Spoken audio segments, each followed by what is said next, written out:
Hey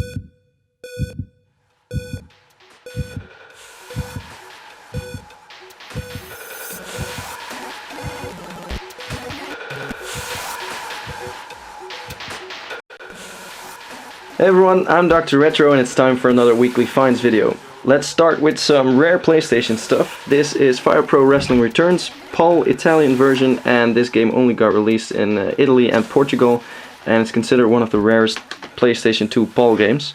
Then for the Game Boy we have, let's open this one up because I can't see it like this. This is obviously a pirate because it's way bigger than a normal cartridge, and it's Super 70 in one and has one of those reset buttons there on the top. And then we have 190 in one, which comes in box, and you don't often see them in the box, these old pirate games. And has a cool Mega Man on the front. Then for the PlayStation 1 we have Lomax spin-off from the Lemmings series, and it has really cool graphics, as you can see here. It's a platforming game, and I played it once. It kind of reminded me of Rayman. Really cool game. So I had a guy contact me asking me if I was interested in some Nintendo 64 games and a console. Well, of course I'm interested, and I thought it was going to be one ugly console, no box, just some shitty games. But it turned out that it was this Ice Blue Nintendo 64, complete in box. Console is a bit color faded, but everything is still in very nice condition, and the controller has a good stick, which is rare as well. But the best part is the games it came with. This is the first pile, and this is the second. So a couple loose cartridges, Diddy Kong Racing, 007 GoldenEye, and FIFA 98. Then Zelda Ocarina of Time, complete in box. Paper Mario, complete in box. Lego Racers, and I'm not sure if every version of this game has this, but this one has a flip open front. I have never seen this before, but I honestly haven't had this game before, so maybe that's just me. Banjo-Kazooie, complete in box, Banjo-Tooie, and Kirby the Crystal Shards, Kirby 64. So yeah, I was quite happy with that set, considering I paid about the value of a loose Nintendo 64 console. Then we have a set of two big box PC games, King's Quest Collection, and this is the one that goes up to part 6, so it doesn't have part 7 and Mask of Eternity. And this is the Treasures of Infocom, the Lost Treasures of Infocom. Has 20 games, among them Zork 1, 2, 3, 0. And this box is really heavy because it's not the CD that's heavy, but the manuals. Just check it out. That's a big pile of paper. And it has maps and guides, etc. for pretty much every game in there. Really cool complete set, and also quite hard to find because all these Infocom games are quite rare to find in the big box edition. So the second part of the week had a lot of good stuff coming in, and let's start it slow with some PC games. These I got for free. Incoming, Wipeout 3 and Deadly Tide, and then some that weren't free. Doom 3, Soldier of Fortune, Viet Cong, Operation Flashpoint, Soldier of Fortune Special Edition, Viet Cong, Purple Haze. There's a lot more PC incoming, but I'm keeping that for later because that's not just regular PC, that's high quality collection stuff PC. Game Boys. So I bought this lot. The seller promised me that the Game Boys were perfect, no broken lids, no broken screens, and yeah, that lid laying there in this Game Boy in my hand proves that he was lying.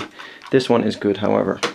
So for the Game Boy Advance we have Super Mario Advance, and that's part 1, F-Zero Maximum Velocity, Super Mario Advance 2, Mario World, Metabots, Yoshi's Island, which is Mario Advance 3, Ready to Rumble Boxing, Kururin, wow, I did that right the first time, and another Metabots game. Then there's also Mario Advance 4, which is Super Mario Bros. 3. There is totally no logic in the order of those. Then Game & Watch Gallery 3, Freestyle Scooter, wow, this is not, yeah, I thought Scooter like in the one that goes quite fast, but this is, we call this a step, which is a kiddie's toy. Then Hype, Playmobil game, Tiny Toon, Bab's Big Break, Pokemon Yellow, Kirby's Dreamland, one of my favorite Game Boy games, Wario Land 3, Pokemon Gold, and Pokemon Pinball with the Rumble Pack. And then there's the backside of that broken GBA. More handheld stuff, but then from non-Nintendo. This is Atari Lynx. These are, I'm always amazed at how these games work. That they're so flat, and below the sticker is the information for the game, I believe. Lemmings, Switchblade, Zarlord Mercenary, Checkered Flag, Shadow of the Beast, Turbo Sub, World Class Football or Soccer, Batman Returns, and the last one is Scrapyard Dog. I have a really big pile of Super Nintendo games coming up and a really big pile of PC games, like I already said. So let's first do PlayStation 1 and then do a part of the Super Nintendo games. So PlayStation 1, Alundra 2, which is a really Zelda type game. If you haven't played this and you love the Zelda games, you have to definitely check out Alundra, because I was seriously surprised by how cool these games were when I first found out about them. Vandal Hearts, Suikoden, this is my 4th copy at the moment, I think. Legend of Legaia, which in my opinion is one of the hardest to find PlayStation 1 RPGs, and Alundra Part 1. 16-Bit Madness. This is a set of Super Nintendo games, cartridge only, and there are quite some good titles in here. Mario is missing, not super good. Stargate, Striker, Star Wing, Super R-Type, really cool shoot 'em up, quite hard. FIFA 96, FIFA, Pilot Wings, Street Fighter 2 Turbo, and then we have Super New 8-in-1, which is one of the few multi-cartridges out there for the Super Nintendo, and this works on an unmodded Super Nintendo. I don't think you can even mod your Super Nintendo to like you can the NES. You can break out some of the plastic so you can put in NTSC games, but this one is region free. Then Lufia, Super Double Dragon, Final Fight Part 1, Kid Clown and Crazy Chase, Spin Dizzy Worlds, Aladdin, really cool platformer. The Lawnmower Man, which has a really creepy front. Then Time Slip, which is also quite uncommon or even rare. And then some NTSC games. This is X-Men Mutant Apocalypse, Ultimate Mortal Kombat 3, Mortal Kombat 1, Castlevania Dracula X, and too bad there's a little label damage there, but this is of course a very rare Castlevania game. And this last one is Darius Twin, one of the few good shoot 'em ups on the Super Nintendo.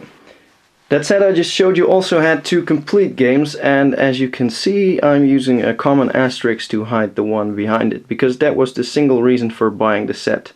I see it's backwards, so I have to flip it for you guys, but after asterisk we have, ta-da, the backside of Mega Man X2.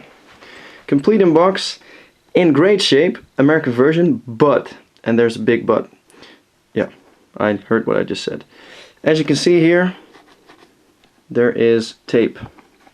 Someone tried to protect this game or protect the corners by taping the entire side of the game. One plus side is the corners are perfect. The bad side is there's tape on the game. So I'm not sure yet if I'm going to be able to get this off without damaging the game, and if I should, but yeah, quite hard decision to make there. But it is a complete in-box Mega Man X2 original box, so not a reproduction. I'm gonna have to think about that if I'm gonna remove it or just keep it like that. So now for some PlayStation 2. Not sure if you guys know, but if you don't, then go check out the channel, because the first video you see is my collection, but I have quite a big PlayStation 2 collection. And this is a game I didn't have, so that's a rare thing, something to add to my collection, Dynasty Tactics 2. Then we have Shadow Hearts Part 1, Champions of Norath, Ark Twilight of the Spirits, which is a surprisingly good RPG. I played this for about, I'd say, 10 hours, and the story and gameplay is really cool. Definitely check that one out if you're into RPGs. Grandia Part 2, Shadow Hearts Part 2, Covenant, Breath of Fire Dragon Quarter, Dark Chronicle, Rogue Galaxy, Phantom Brave, and the last one is Wild Arms 3. So as you can see, that's nice, quite a nice bunch of RPGs there. Before we get to the PC madness that closes off this week, and trust me, there is some seriously good stuff in there. There's this Atari Lynx, the second version, the smaller version, and I got this for free with the game set I just showed because it supposedly doesn't work. I haven't tested it yet, but it's still in great shape. That's a good thing, but if it's not working, yeah, gonna have to see if I can repair that or find someone else who can. I actually don't have this in my collection. I don't collect Lynx. I actually don't collect Atari at all. Yeah, it's not my kind of thing, but this Atari Lynx does look cool. This is the first bunch of the PC games, and I just realized that this isn't all. I actually have a set of Game Boy games as well that I forgot to show you, but I saw it in time, so I'm going to show you after the set of PC games. The reason I bought these, they're either all rare, very obscure, or collector's pieces I wanted to upgrade or just add to my collection. I already have Fate of Atlantis, but I have a German box version. This is an English box version, and it's a 5.25 inch floppy, which is my favorite. I'm not going to play this game, but because if I want to play it, I'll just get a CD version, but just for the collection I want the oldest version possible. David Wolf, Secret Agent, Legend of Kyrandia Book 3, Malcolm's Revenge. I had it but not complete. Fallout, Warcraft, Orcs and Humans, already have it, but my box is in quite bad shape. And Quest for Glory Part 5, which leaves just Quest for Glory Part 4 to complete my set. As promised, the Game Boy games. And we start with Kirby's Dream Land 2, which is a quite rare Game Boy game, also quite valuable. Good thing is the box is in great condition. The bad thing is there's no cartridge, or at least there is a cartridge, but it's a Kirby 1 cartridge, and yeah, as you can see, that's not the same game. But I'll keep this one spare, and in case I find a cartridge I can have a nice complete copy, because my collection copy is not as nice, I believe.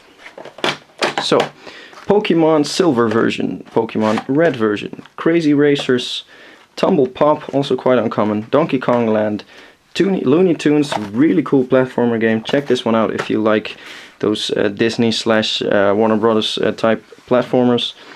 Wario Land, also really good platformer, Asterix. Super Mario Land, Toy Story, Adventure Island Part 2, and Rod Land. One of the rarest NES games and an uncommon Game Boy game. Also a really cool Bubble type game. Check that out if you haven't played that one. Back to the obscure and rare PC games. James Bond: The Stealth Affair. And this is a little less known James Bond game. And as you can see, it's quite old. Really cool 8-bit graphics. Then we have Circuit's Edge. Also quite an unknown game. It's made by Infocom, which has a great library. Then Innocent Until Caught. And as you can see, these are all still sealed, but they have the top open. So the seal is like a protection for the game. Not gonna remove that. Cruise for a Corpse. I had a fellow collector tell me that this was a great game, and he didn't know that I just bought it when he told me, but I'm gonna add this one to my collection because it looks like a really cool mystery adventure game. Time Quest. These have been in a collection for quite a long time, as you can see with all the dust here in front, but they are in good condition. And yeah, just look at this. There you have Hitler, there you have Caesar and Cleopatra. Looks quite cool. The Fairy Tale Adventure Book 1. Yeah, I just like the look of it. Looks cool, looks old. And then we have Conquest of Camelot, Search for the Holy Grail for the from Sierra, and there's 2 copies. I actually didn't know I bought 2 copies, but apparently I bought 2. The next bunch has one of my childhood games, and no, that's not Transylvania. This is one of the few FIFA soccer games that I actually played as a kid, and yeah, I gotta admit, I loved it. The intro song by Chumbawamba, Thump Thumping, Thump Humping, Hump Thumping, really gets stuck in your head. Transylvania 3. Chamber of the Sci-Fi Mutant Priestess. Just look at it. Chamber of the Sci-Fi Mutant Priestess, or Sci Mutant Priestess. You just gotta have this, right? The game is probably, yeah, it looks really old. Not my type of game, but just the title and the box art. Gotta have that. This same for this one. I don't care about the gameplay. Just check out the title. Rex Nebular and the Cosmic Gender Bender. How can you not want this? Why do people not want this? I want this. Stuff like this is what makes your collection special, in my opinion at least. 2 more Larry games that almost complete my set. I'm just missing part 2 now, I believe. Passionate Patty does a little undercover work, and 6 Shape Up or Slip Out. That leaves just part 2. I'm actually playing part 7 now at the moment, Love for Sale, and yeah, that's just childhood memories all over. And then a quite rare Tex Murphy game, The Pandora Detective, which is an interactive movie type detective game. Before I show you the last three, there's this really cool board game that I got, the Willow game. This is based on the movie, and it looks to be a Dungeons and Dragons type game with a lot of different characters and fantasy stuff, etc. So yeah, that kind of floats my boat, so I'm happy to have this and add it to my board game collection, which still is quite small compared to my PC collection, my games collection. Then we have Resident Evil Part 2 big box, and this completes my Resident Evil set. There's 1, 2 and 3 and 2 versions of 1, and I have them all now. And then last but definitely not least, it's 2 copies of Loom. I already have this in my collection, was actually one of my top 5 finds, or top 10 finds of all time. Now I have 2 extra ones, and I'm using one to complete my copy because I was missing the tape, the cassette, that has a story on it, and the other one is for trade or for sale. So that was it for this week. I hope you enjoyed watching this, and if you did, check out my channel, like me on facebook.com/drretromd, and of course, check me again next week. Thanks for watching, bye bye.